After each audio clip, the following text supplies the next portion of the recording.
ബ്രസീലിനെതിരായ ചരിത്ര പോരാട്ടത്തിന് മുന്നോടിയായി ഇന്ത്യൻ ഫുട്ബോൾ ടീമിന് മറ്റൊരു കടുത്ത പരീക്ഷ. സെപ്റ്റംബർ 26-ന് ഇന്ത്യയിൽ നടക്കുന്ന അന്താരാഷ്ട്ര സൗഹൃദ മത്സരത്തിൽ 2026 ലോകകപ്പിൽ കളിച്ച കോൺകാഫ് ശക്തികളായ പനാമയെ ഇന്ത്യ ആദ്യമായി നേരിടും.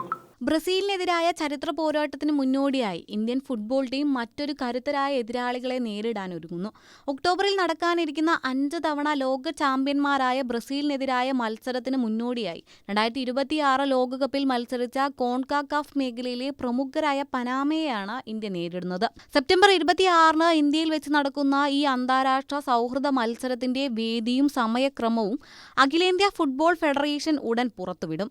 മുതിർന്ന തലത്തിൽ ഇന്ത്യയും പനാമയും തമ്മിൽ ഏറ്റുമുട്ടുന്നത് ഇതാദ്യമായാണെന്ന സവിശേഷതയുമുണ്ട്.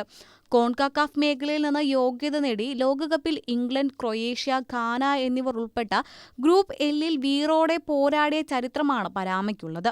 ഫിഫ റാങ്കിങ്ങിൽ ആദ്യ 50-ൽ നിൽക്കുന്ന ടീമിനെതിരെയുള്ള പോരാട്ടം പരിശീലകൻ ഖാലിദ് ജമീലിനും ഇന്ത്യൻ ടീമിനും മികച്ചൊരു അനുഭവവും എക്സ്പോഷറുമായിരിക്കുമെന്ന് IFF deputy general secretary M. Sathyanarayanan വ്യക്തമാക്കി.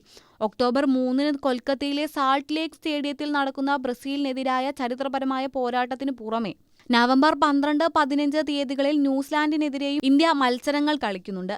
സെപ്റ്റംബറിൽ ഓസ്ട്രേലിയക്കെതിരായ മത്സരങ്ങൾക്ക് ശേഷമായിരിക്കും ഫിഫ റാങ്കിങ്ങിൽ 5-ാം സ്ഥാനത്തുള്ള ബ്രസീൽ ഇന്ത്യൻ മണ്ണിലേക്കെത്തുക.